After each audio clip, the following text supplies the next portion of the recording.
nos llama un compañero que se estaba prendiendo fuego en la oficina de ADEOM. Este incendio, que ocurrió en mayo de 2021, fue en el primer piso del Teatro 28 de Febrero de Soriano, donde funcionaba la sede de ADEOM.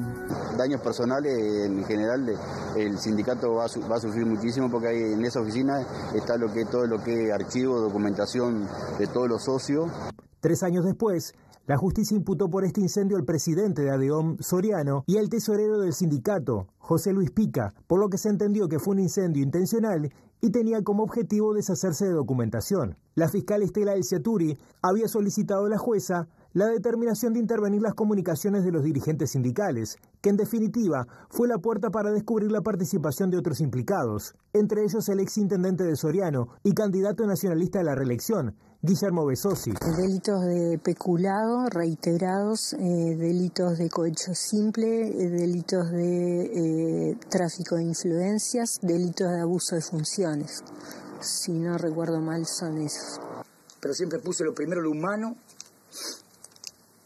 Siempre puse tratar de hacer, de ayudar, de colaborar con aquella persona que lo necesitaba.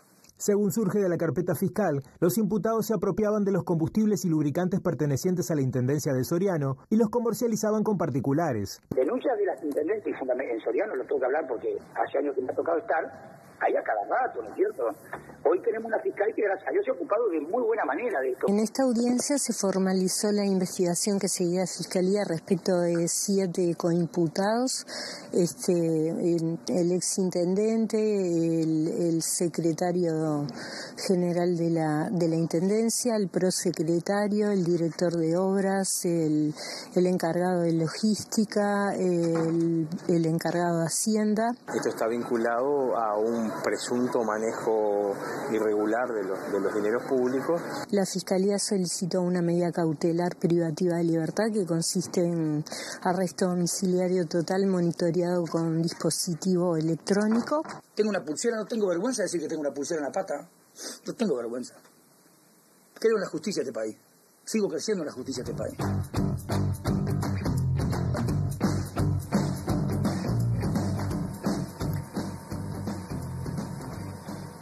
Les recordamos que como siempre recibimos vuestros mensajes por escrito a nuestro WhatsApp para ir compartiendo ventajas del vivo, ¿vio? El ida y vuelta 092-374-089. Bien, veíamos ahí algo, repasemos y organicemos la información que es abundante, porque la investigación al ex intendente de Soriano, Guillermo Besosi, y varios jerarcas de esa comuna, se originó a partir de intervenciones telefónicas relacionadas con lo que veíamos, el incendio intencional en el Teatro 28 de Febrero de Mercedes en el año 2021. Y las escuchas de ese caso justamente revelaron presuntas maniobras irregulares de la Intendencia, como por ejemplo peculado, tráfico de influencias y también abuso de funciones, entre otros. La formalización del ex intendente de Soriano, Guillermo Besosi, por varios delitos de corrupción surgió como un factor, además de distorsión, hablando de coyuntura política, en el inicio de la campaña hacia las elecciones departamentales de mayo. Recordemos que Besosi había renunciado en febrero a su cargo para intendente justamente para hacer esta campaña hacia la reelección. Y el Frente Amplio analizó el caso el lunes 17 en su reunión del Secretariado Ejecutivo, que tuvo en consideración el escenario electoral de mayo. ¿Cuál es la visión de la fuerza política sobre este tema? Para hablar sobre esto, entonces, es que recibimos al presidente del Frente Amplio, Fernando Pereira. Fernando, buenas noches, bienvenido. Un placer, como siempre. Gracias por estar. La declaración original que consideró el secretariado, decíamos, del Frente Amplio, afirmaba que, comillas, las prácticas que se adjudican al gobierno de Soriano se repiten de forma sistemática en gestiones departamentales del Partido Nacional. Por otro lado, lo escuchaba esta semana en Doble Clic, que usted decía, esto es hijo de una política clientelar muy dura. ¿Considera que se naturalizaron ciertas formas de corrupción, lisa y llanamente, que son parte del quehacer cotidiano en las intendencias? Y, sí o no, ¿se asocian especialmente al Partido Nacional o va más allá? Pues lo primero es, yo antes de ser presidente del Frente Amplio fui dirigente sindical. Y vi, presencié, fui testigo, trabajé sobre persecuciones a trabajadores simplemente por pertenecer a otro partido.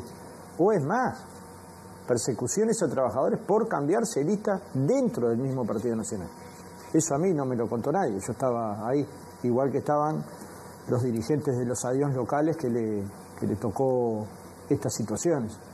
El ex senador Adrián Peña, cuando presentó el proyecto de ley sobre ingreso a las intendencias por concurso o por sorteo, en su relato público decía que a él le pasaba que los llamaban trabajadores municipales colorados para decirle que los habían echado de la intendencia simplemente por su condición de pertenecer al Partido Colorado, miembros ambos de la coalición republicana, Partido Nacional y Partido Colorado. Esto lo puede ver usted en notas de prensa o en las propias intervenciones de Peña en el Parlamento. Este tipo de acciones no están reñidas con la función pública. ¿Están o no están? Sí están. ¿Por qué el Partido Nacional no votó esta ley? ¿Por qué la mayoría de los cargos que entran, por ejemplo, en la Intendencia de Soriano son por dedo, a dedo o por decisión política de un director o del propio intendente? ¿Por qué? Porque finalmente esto nos puede dar variables de qué hacer para que sucesos de este tipo, que son parte del uso y las costumbres de distintos departamentos, dejen de serlo. Es probable que Bezosi entienda que la mayor parte de los hechos que él hizo están dentro de la normalidad con la que se mueven los intendentes. No es más, Bezosi y su fuerza los intendentes también dicen que si fueran por las cosas de Bezosi, deberían de estar todos con la tobillera. Pero ¿por qué no se presentan al juzgado y dicen lo que hicieron? Porque ningún abogado se los recomendaría, porque los delitos no los tipifica una conducta usual en un departamento. Los tipifica el código. Y dentro del código hay que actuar, dentro de la ley y dentro de la Constitución y la ley es que hay que actuar. Luego cada cual evalúa la gravedad del hecho, cuánto puede haberse beneficiado personalmente. Yo soy de los que creo que nada. O sea, yo no tengo una objeción sobre Bezosi apropiándose de dineros públicos, sino esa circunstancia en la que parece que un intendente de un departamento es dueño de un feudo en el que lo dirige como si fuera un patrón de estancia, sacando gente, poniendo gente, generando obras, dando obras, pagando un hotel sin saber quién lo paga. Es decir, la falta de control, la falta de rigurosidad. Y esto tal vez es el tema más de fondo que hay que tratar. ¿Cuál es el límite de un intendente para actuar? No hay ninguno. Ninguna cuestión es criticable. Digamos, un presidente tiene un límite, un intendente no. Bueno, ya se ve que sí. Ahora, cuando nos damos cuenta que tiene un límite, en vez de asumir que se cometieron errores o que se cometen errores, atacan a la justicia en forma brutal. Bueno, y ahí justamente Pereira, la Fiscalía viene teniendo un rol sumamente importante. Sí, perdóneme en este caso, que hay una parte que no contesté. Y sí hay una práctica del Partido Nacional. Basta recordar a Artigas, basta recordar las 1000 gauchadas del alcalde Florencio Sánchez. Digamos, no es que es un caso. No es un caso aislado. Cuando uno empieza a mirar el listado de las personas que ingresaron a dedo en las intendencias del Uruguay, encuentra como principales a las del Partido Nacional. Entonces, digamos, también tiene que haber una autocrítica. Lejos de eso, hablan de la decadencia ajena, cuando en realidad esto es la decadencia, creer que se puede gobernar en el siglo XXI como se gobernaba a principios del siglo XX, haciendo lo que se les dé la gana. Por ejemplo, si usted paga horas extras de más, la pregunta está, los que cobraron las horas extras, ¿en qué situación están? ¿Usted sabe? Eso se está investigando todavía. Son procesos largos y la gente tiene que tener paciencia. Yo sería un desastre si dijera ahora, en la Intendencia de Artigas se están protegiendo a estas personas para que no haya más escándalos sobre el Partido Nacional, pero la realidad es que la Fiscalía tiene que tener los tiempos para llegar a una acusación, pero está claro que si alguien pagó de más, alguien cobró de más, y el que cobró de más tiene algunas cosas para explicar. Bueno, esta forma clientelar de que alguien cree que es la intendenta, aunque nadie la eligió como intendenta, y regala electrodomésticos, da puestos de trabajo, muestra las obras de la intendencia municipal, etcétera, etcétera, etcétera, y como consecuencia de ello se llega a un juicio abreviado que le inhabilita a participar de la elección nacional, y quien va a participar ahora como candidato a intendente, Soravilla de Artigas, dice que si llegara a ganar lo va a poner en la Secretaría General, que es el segundo cargo en importancia de un departamento. ¿No es una demostración de que están reivindicando esa forma de actuar? Bueno, si la están reivindicando, nosotros somos críticos con esa forma de actuar. No se pueden pagar horas extras que no se hacen. No se puede colocarse en el lugar del intendente cuando no fue electa. No se pueden pagar horas extras que nunca se hicieron. ¿Y por qué la gente vota eso? Bueno, eso yo con el voto de la gente nunca me meto, porque lo único que nos faltaba es echarle a la gente la culpa de que pide. La gente tiene derecho a pedir. El derecho a petición es un derecho humano. Yo tengo derecho a pedirles a ustedes lo que quieran. Si ustedes consideran que lo que yo les pido está fuera de la ley, lo que no tienen que hacer. Si lo que yo les pido está dentro de la ley, que para eso hay jurídicas en todos los organismos, entonces lo podré hacer. ¿Me entiende? Sí. Luego, ¿por qué la gente vota? Vota por 1000 motivos. Y probablemente uno sea clientelar. Es que a alguien le debe un puesto de trabajo. Es que a alguien hace mucho tiempo se le dio tal o cual beneficio. Porque yo cuando usted habla, sí, ni bien habla usted con la gente en cualquier departamento, encuentra esto. Y también porque los intendentes son de cercanía. Muchas veces cuando se habla sobre este caso se escucha desde las diferentes dirigencias políticas, especialmente obviamente del Partido Nacional, hablando de Besossi, que Besossi no se estaba enriqueciendo él con esto, pero de alguna manera el uso del poder también tiene que ver con esto. Quizás no es dinero, pero sí es, por ejemplo, esto que usted decía. Pues yo no puedo laudar, pero desde mi punto de vista, yo tengo una buena opinión de Besossi ser humano. No puedo ocultar eso. Lo conozco, mi esposa desde allí, he conversado más de una vez, tengo referencias de dirigentes locales, de dirigentes nacionales, del propio Pepe, tengo una opinión como persona bien. Luego, uno actúa dentro de la ley y fuera de la ley. De acuerdo a la fiscal Alciaturi, él actuó por fuera de la ley. ¿Qué tiene que esperar? ¿Que la ley proceda? ¿Que el juicio se desarrolle? ¿Que la justicia laude? Entonces no, preferimos abreviar. No digo en el caso de él, pero sí de sus correligionarios, y atacar a la fiscal, atacar a la fiscalía, denunciar que la fiscalía es un comité de base del Frente Amplio. Es tan disparatado esto que se presta para el humor. Hay gente que ha tuiteado, ¿no? Si todos los fiscales son Frente Amplistas, todos los de la cultura son Frente Amplistas, todos los burguistas son Frente Amplistas, ahora entendemos por qué gana el Frente Amplio. En el fondo, es esa cosa absurda que empiezan a tratar de colocar como relato el Partido Nacional, choca contra la realidad. ¿Se le pagó un hotel a Laura Raffo o no? Se le pagó. ¿Lo pagaron con dineros de la Intendencia Municipal? Sí. ¿Cuándo constataron que lo habían pagado con Intendencia Municipal? Cuando saltó la causa. Y fueron y cambiaron las boletas. Hablemos sobre Entonces, el tema... ¿cómo uno tiene 2 billeteras y no sabe con cuál pagar? Hablemos un poquito sobre el tema de fiscalía. Les invito a escuchar lo que decía William Rosa, presidente de la Asociación de Fiscales, hace poquito aquí en la OE. De lo que se tendría que estar hablando es del caso en sí. Si el caso tiene elementos, si tiene fundamentos. Lo que se entra a hablar son lateralidades.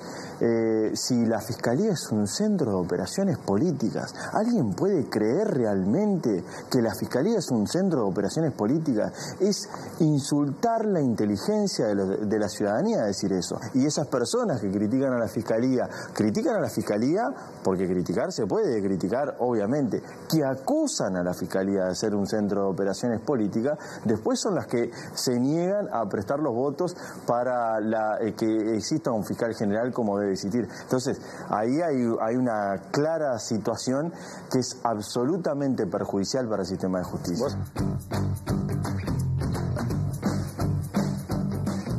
Muy bien, Pereira, ¿qué opinión le merece esto que comentaba Rosa, en el entendido justamente de que dirigentes, legisladores, todo tipo de figuras políticas del Partido Nacional han criticado directamente el accionar del fiscal? Concuerdo y deberíamos concordar todos.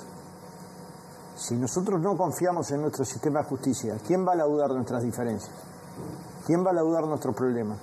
¿O queremos una justicia para políticos y una justicia para el resto de los mortales? ¿Qué es lo que queremos? Porque finalmente es lo que hay que poner en valor. Nosotros entendemos que una fiscal no actuó de acuerdo a derecho y nos comimos un juicio por difamación, por decir que no había actuado de acuerdo a derecho, conforme a derecho. Está hablando usted y Fossati en el 2023. Sí, no, Fossati sola. Sí, yo fui y me defendí.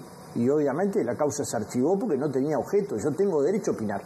El Partido Nacional tiene derecho a opinar sobre el fondo de la causa, incluso sobre los delitos. Lo que no tiene derecho, desde mi punto de vista, o si lo tiene, perjudica notoriamente nuestra institucionalidad, es criticar a esa institucionalidad como si fuera parte de un andamiaje de gente que conspira contra el Partido Nacional, porque eso además no es creíble. Lo que le insisto, ¿es creíble o no es creíble? No es que hay un imputado, hay más de 30 imputados. Empezó este problema hace más de 3 años con un incendio en un local en el que se quería ocultar pruebas. Entonces no es que nada pasó en Soriano, pasó de todo. Luego, ¿cuáles son los alcances que llegan a Besossi o a los directores de la Intendencia o al secretario general? Eso lo tiene que laudar la justicia y va a pasar tanto por la fiscal y su acusación como por la jueza de la causa.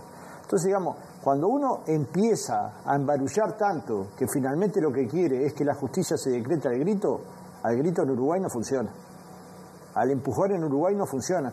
Y en cierta medida el sistema político tiene la obligación y debería tener la responsabilidad de fijar un fiscal de corte definitivo. Debería hacerlo ahora, en los próximos días, en la próxima semana. En el Frente Amplio hay voluntad absoluta, lo hubo en el periodo anterior. Cuando el expresidente Iturralde nos preguntó al Frente Amplio, a la presidencia del Frente Amplio, si el Frente Amplio estaba dispuesto a manejar nombres de fiscales de corte, le contestamos que sí, en sede del Frente Amplio. ¿Y piensa que pueden llegar a conseguir la mayoría en parto de la base que es fundamental, pero de lo contrario, hay que utilizar el sistema que hay, que el que subroga es el fiscal más antiguo de Montevideo. Que por eso estuvo Gómez. Y por eso estuvo, no, Gómez era subrogante, pero sí. Ahora está la fiscal Ferrero. Sí. El Frente Amplio, ¿usted cree que usted puede llamar a la fiscal Ferrero y va a encontrar que la fiscal Ferrero yo la llamé alguna vez por alguna causa que comprometieron Frente Amplista? No la va a encontrar. Entonces, hay que dejar trabajar a la justicia, no hay que apretar públicamente ni privadamente a los fiscales, hay que dejar la libertad de que el trabajo independiente luego no se someta a un fiscal por tomar una decisión de este tipo a todo tipo de presión. Porque todo se preocupa por Besossi, yo creo que está bien. Hay una movilización por Besossi y yo creo que la gente siempre tiene derecho a expresar lo que siente, lo que emocionalmente le provocan las cosas. Pero luego alguien se preocupa de los ataques que recibe la fiscal Alciaturi. ¿Alguien mínimamente se preocupa?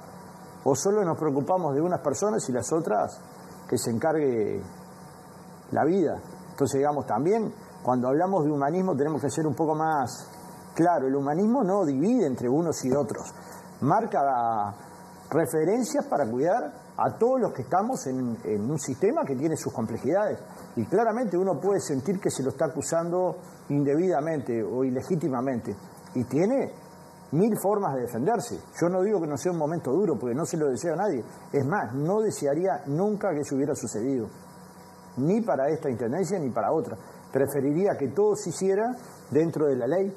Como decíamos en el arranque del programa, esto tiene un montón de puntas y también podemos pasar de especificidades del caso, de repercusiones, a generalidades o cuestiones, al menos con el zoom un poco más abierto, a propósito de qué podemos reflexionar sobre la transparencia, las regulaciones en nuestro país. Para eso nos aireamos, vamos al móvil con Abril Mederos. Abril, abrazo enorme, adelante vos. Bienvenida. Muchas gracias por recibirnos y ya estamos en presencia de la presidenta de la Junta de Transparencia y Ética Pública, Ana Ferraris, justamente a razón de toda esta discusión que implica el manejo de las intendencias departamentales en distintos asuntos. Ferraris, muchas gracias por estos minutos. Le consulto para comenzar, ¿cuáles son las competencias en concreto que tiene la JUTEP ante eventuales casos de corrupción o irregularidades en los gobiernos departamentales? ¿Qué función cumple la JUTEP? Primero y principal, presidenta todavía no, porque no fue aprobada aún la venia. Sí, sigo integrando el directorio como vocal.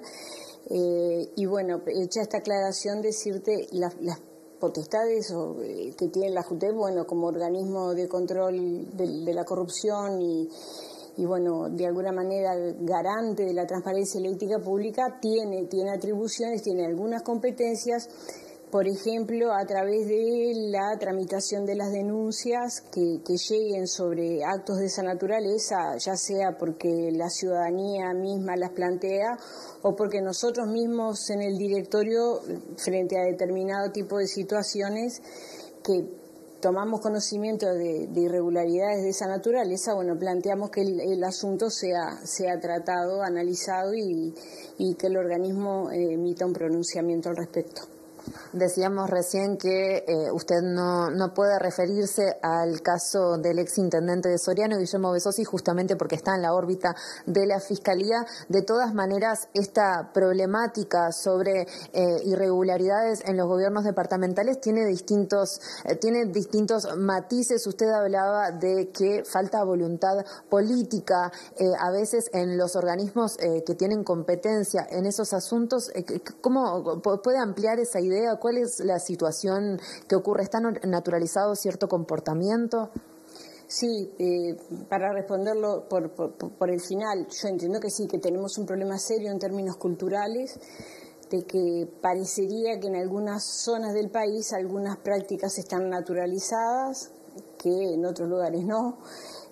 Yo creo que hay una gran batalla para librar y que es cultural justamente para transmitirle a la sociedad y que la sociedad se apropie de determinados valores que tienen que ver con el repudio a todo tipo de prácticas corruptas, en consonancia con lo que prevé la propia normativa que tiene aprobada el país, ¿no? Desde las convenciones de Naciones Unidas contra la corrupción y la Convención Interamericana y, nuestra propia legislación interna, incluida esa, por supuesto, porque al ser aprobada pasa a ser derecho interno.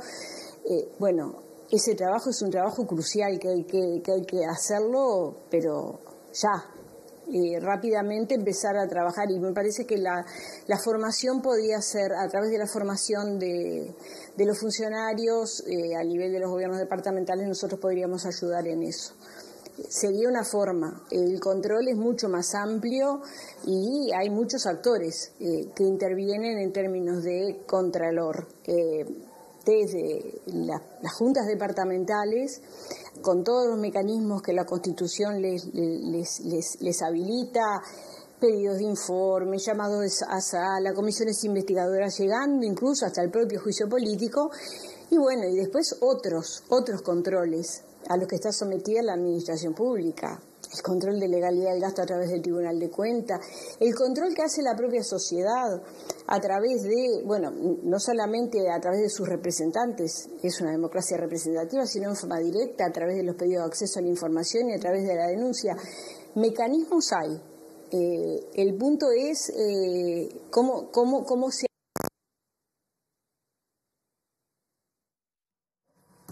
Se nos cortó, vamos a ver si vuelve reenganchamos. El grueso estaba planteado, pero si podemos reenganchar, nos pegan el chiflido y volvemos para ahí. Pero, seguimos, dale.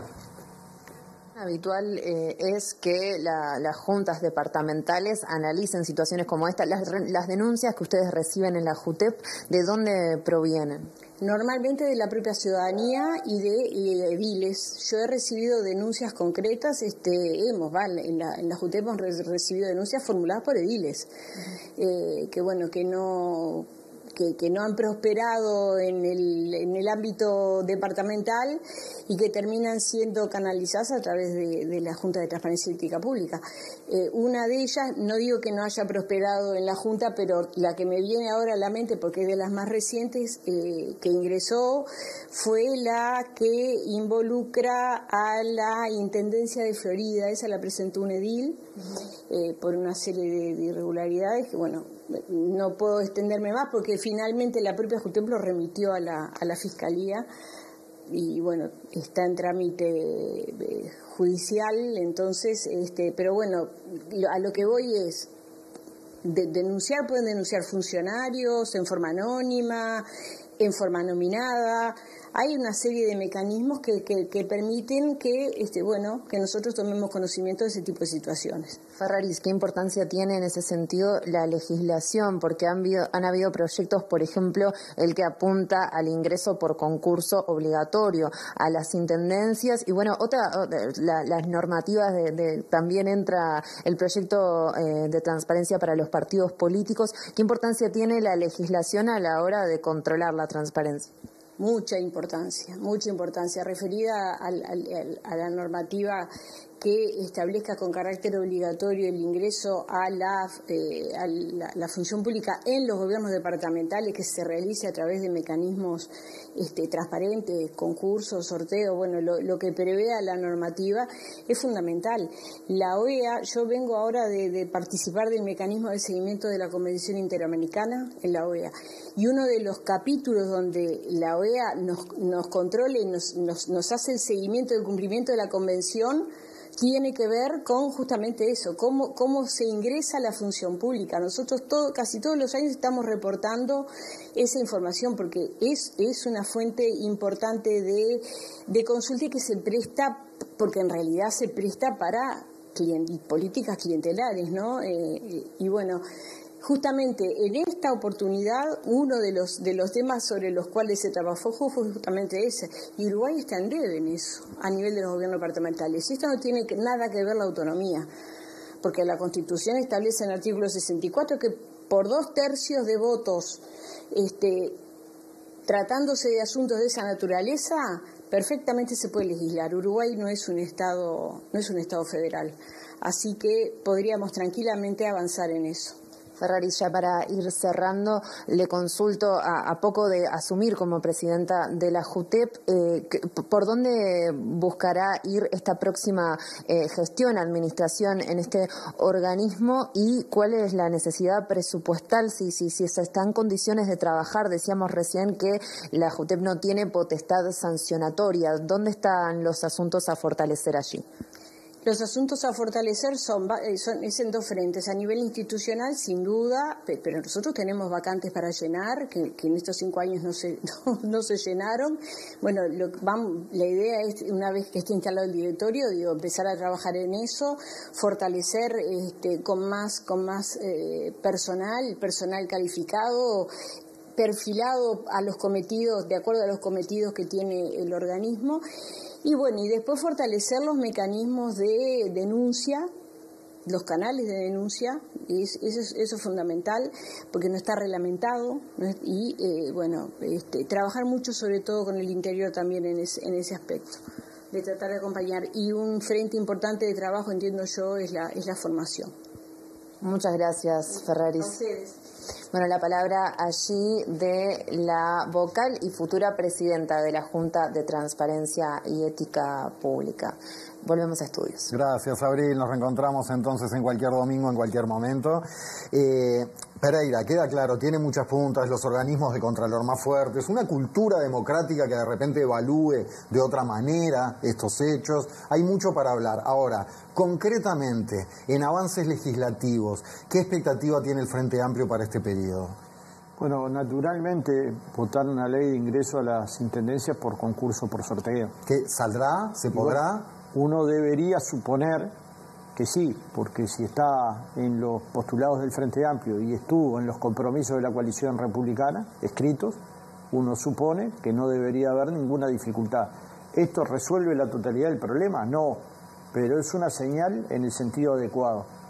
¿Y la ley de financiamiento de los partidos políticos? Por supuesto, pero es que todas estas leyes son las que no votó el Partido Nacional. Bueno, las votará ahora, se precisa el Partido Nacional ahora. De los partidos políticos, tal cual habían acordado el Partido Colorado y el Frente Amplio y Cabildo Abierto, ni la ley de ingreso a las intendencias por concurso o por sorteo. En algún momento tienen que explicar por qué no aprobaron.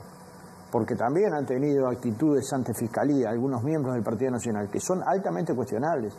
Uno piensa en este caso y piensa, bueno, hay una molestia sobre un intendente que claramente es una persona prestigiosa en su lugar y que la justicia lo trata como un igual.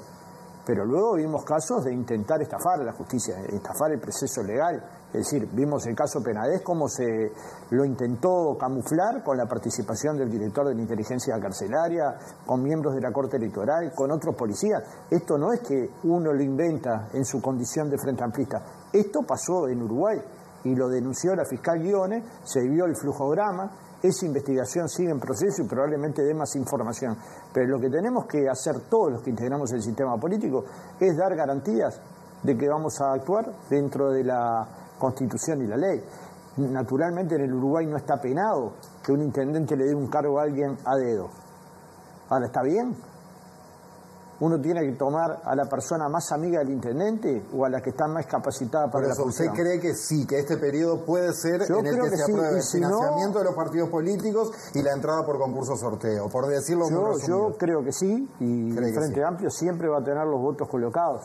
Luego los demás tendrán que responder el por qué no, porque hay un momento en que los partidos que se niegan a tomar este tipo de acción, que están vinculadas a la transparencia y a la ética pública, digan por qué no las votan, por qué no lo apoyan.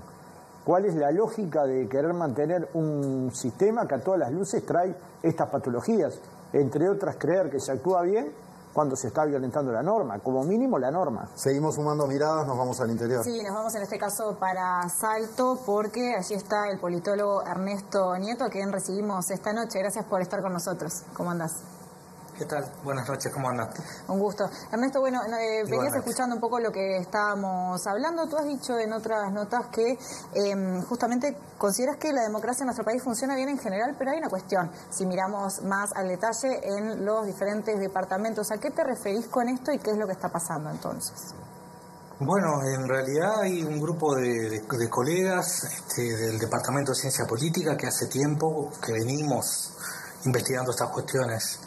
La democracia en Uruguay funciona bastante bien y relativamente bien cuando hablamos del nivel nacional. El asunto es cuando vamos a lo subnacional, ¿no? Lo que está por debajo, tanto la política departamental como la municipal. Y allí lo que venimos viendo es que tenemos problemas. Yo diría que tenemos dos tipos de problemas que son de naturaleza distinta, pero que después concurren al mismo efecto. El primero es un tema de diseño institucional. Los politólogos le decimos diseño institucional, que es básicamente cómo están hechas las reglas, en este caso del poder a nivel departamental, las reglas del poder político. Bueno, hay una profunda desigualdad. Nosotros hemos escrito con otros colegas y lo hemos firmado de que en Uruguay los intendentes tienen en muchos aspectos más poder que el presidente de la República. Y a su vez tienen menos control. Porque los legislativos departamentales son mucho más débiles. Entonces, cuando se hace alusión de los controles de la Junta Departamental, se tiene que saber que los intendentes, por el solo hecho de ganar su partido, va a tener mayoría en la Junta Departamental, solo por el hecho de ganar. Algo que no ocurre con el Parlamento Nacional, donde claramente la distribución es proporcional. Pero ese es un nivel, el del diseño institucional. Los intendentes tienen mucho poder.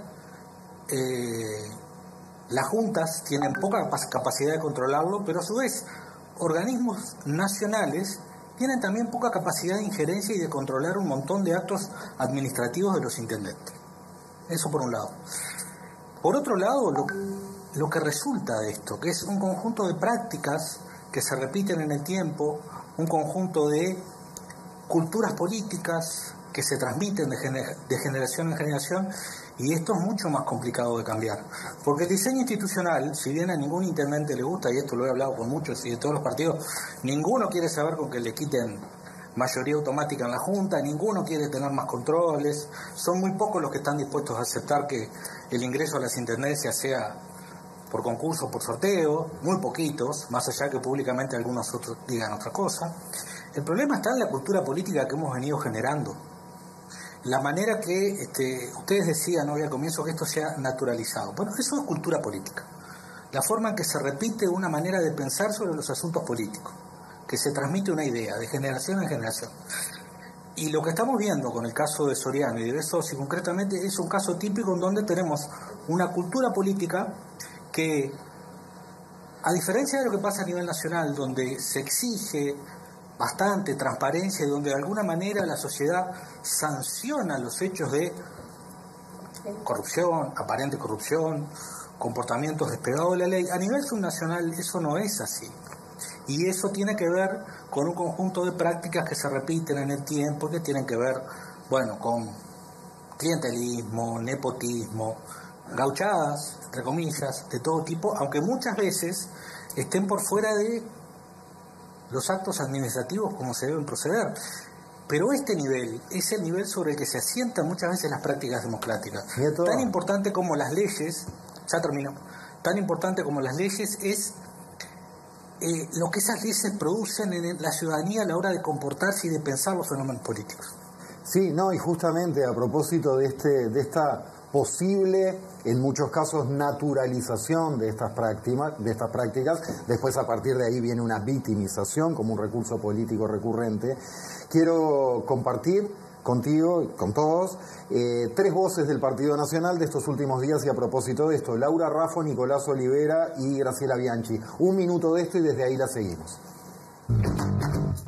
Yo creo que a veces los procedimientos burocráticos en el Uruguay y en muchos estados son procedimientos largos que a veces hacen que el servicio al ciudadano demore más de lo que debería demorar. Discúlpeme capaz que recurra a algo, pero en Montevideo, en la zona, le diría Montevideo, es muy distinto, las cosas se ven muy distintas a como se ven en otros lugares del país, no en el resto del país.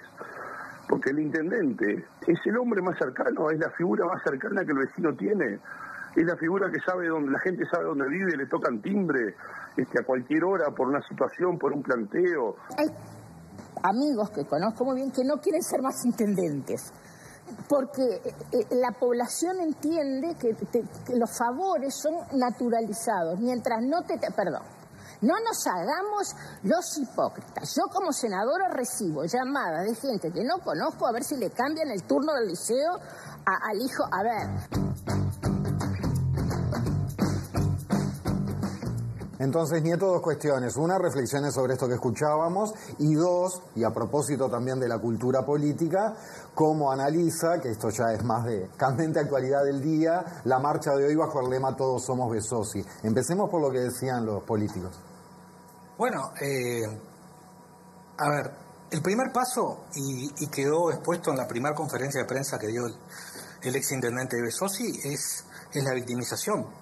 Y si ustedes repasan otros casos que hemos tenido en el país que tengan que ver con intendencias o con fenómenos subnacionales, o también con algunos fenómenos nacionales, por lo general el primer paso es la victimización. Ahora, el segundo paso, y en esto de Besossi, al igual que en otros casos de las intendencias, ya es el ataque directo a la Fiscalía o a veces ya más directamente al Poder Judicial directamente. Entonces, eso forma parte de una cadena que es casi natural, de una especie de excusómetro que se pone cuando hay elementos que son muy contundentes, porque aclaremos, acá hay una fiscal que acusa, pero toda la investigación se hace durante el gobierno pasado, y hay una jueza que dice que está de acuerdo con que se tomen cierto tipo de medidas para continuar la causa. Entonces, el segundo momento, después de la victimización, es directamente ataquemos a un poder que no solamente tiene que ser independiente, sino que es garantía. Y ahí entramos en una cuestión complicada para la democracia. Después, reflexiones sobre lo que está ocurriendo o lo que ocurrió hoy en esa especie de defensa del exintendente Besossi, y me parece que está sentado en una altísima legitimidad que tiene Besossi. Besossi fue, desde la salida de la dictadura, el Partido Nacional ganó todas las intendencias en Soriano con excepción de la primera. Besossi fue 3 veces intendente, va por su 4º periodo, pero además en esas oportunidades ganó por un caudal electoral muy importante. Una vez solo él tuvo el 80% de los votos del Partido Nacional, que a su vez tuvo el 60% de los votos de todo el departamento. Es decir, Besossi tuvo casi la mitad de todos los votos que se emitieron a todos los candidatos y a todos los partidos él solo. Bueno, eso da una altísima legitimidad. Claramente los vecinos, los electores de Soriano, lo ven como una figura destacada, y muchos de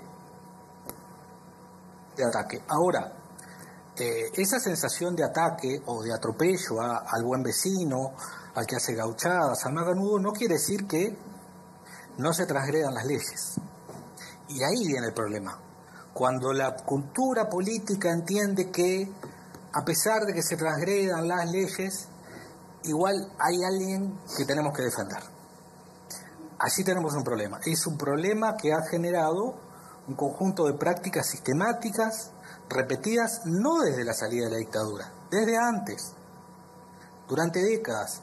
Y el origen tiene que ver con que los intendentes tienen demasiado poder y hacen uso y abuso bajo el amparo de que es el vecino, de que la cercanía, de que a él le golpean la puerta Sin embargo, hay un conjunto de prácticas que tenemos que mejorar, pero también tenemos que mejorar la forma en que podemos controlar el ejercicio del poder.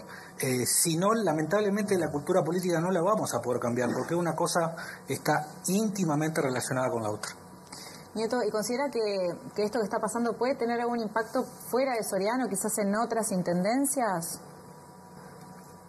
Yo creo que no, tiendo a creer que no, porque en realidad me da la impresión que esto, si tuviéramos alguna instancia nacional, alguna elección nacional relativamente en el corto plazo, seguramente esto podría tener algún impacto, así como creo que en su momento tuvo impacto en la elección nacional todo lo que pasó en Artigas o lo que pasó en Salto Grande, por ejemplo. Me parece que no, que no va a haber un castigo extradepartamental a prácticas que tienen que ver con el departamento de Soriano. Creo que no. Ernesto Nieto, muchísimas gracias por este contacto y nos reencontramos en cualquier momento para seguir analizando. Bueno, un gusto. Para seguir preguntándote, vos seguís analizando. Aramos dijo el mosquito.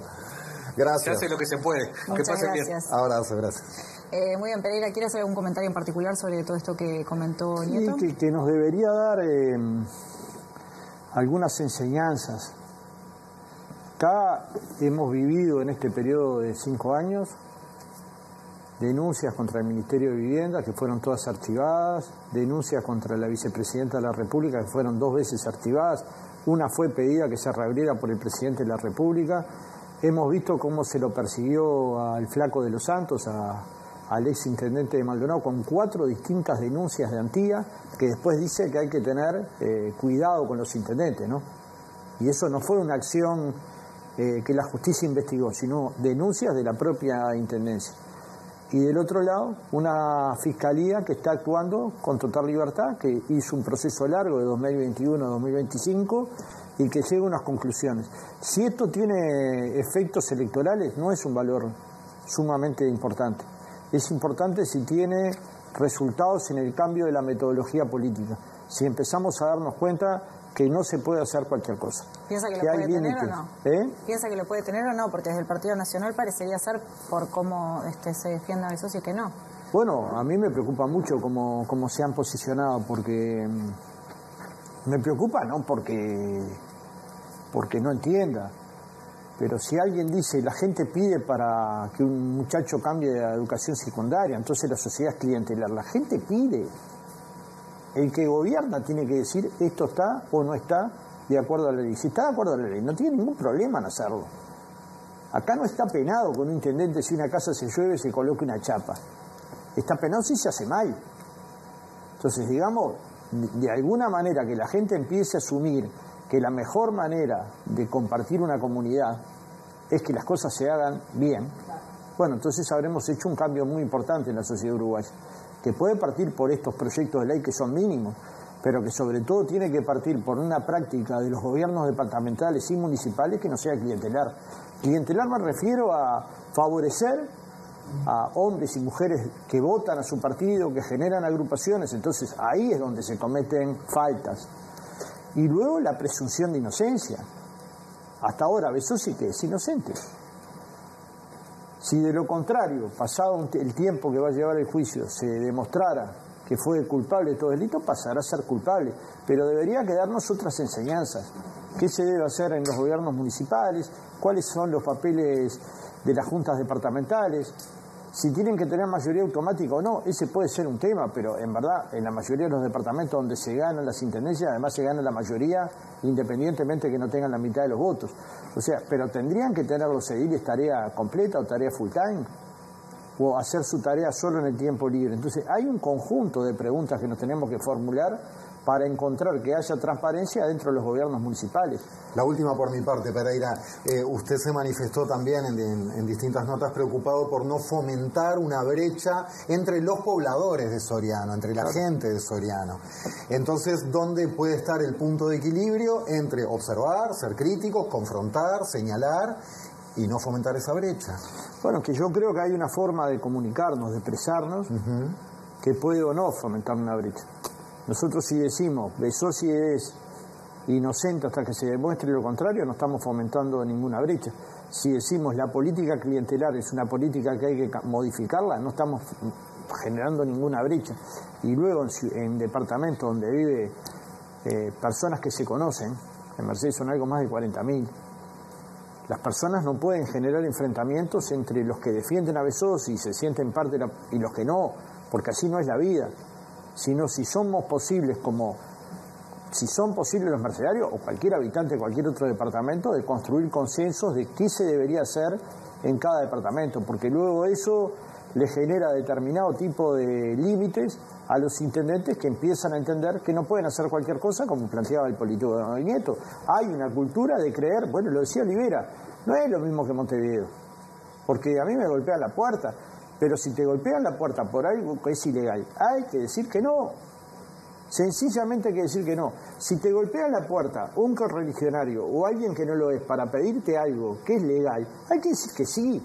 Y para eso existen las jurídicas. No están innecesariamente en un organismo las jurídicas. ¿Para qué están? Para decir esto hay que hacerlo, esto se puede hacer, está dentro del marco legal. Bueno, y si no vamos a tener estas dificultades cada tanto tiempo. Y otras que dicen que todos estarían en la misma situación, lo cual es más grave, ¿no? Cuando dicen todos estaríamos en la misma situación que Besossi, ¿es que todos pueden tener estas mismas prácticas políticas? ¿Todos están admitiendo que tienen estas prácticas?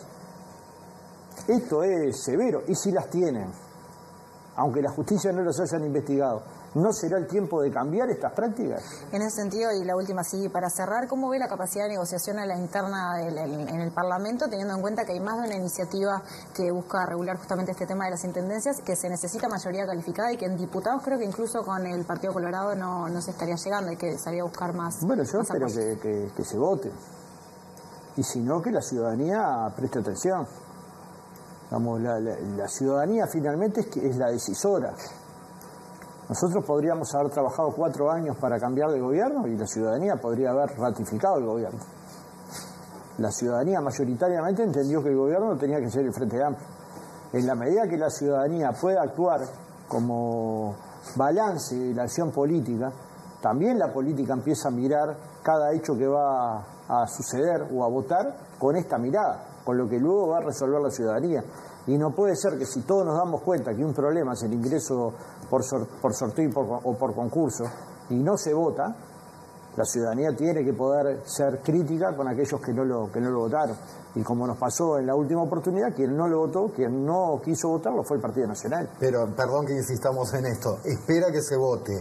¿Cree que se va a votar? Yo creo que ¿Cree sí. que sí? Y si no, no van a cumplir su propio programa. ¿Y qué partido va a explicar que no cumplió con su propio programa?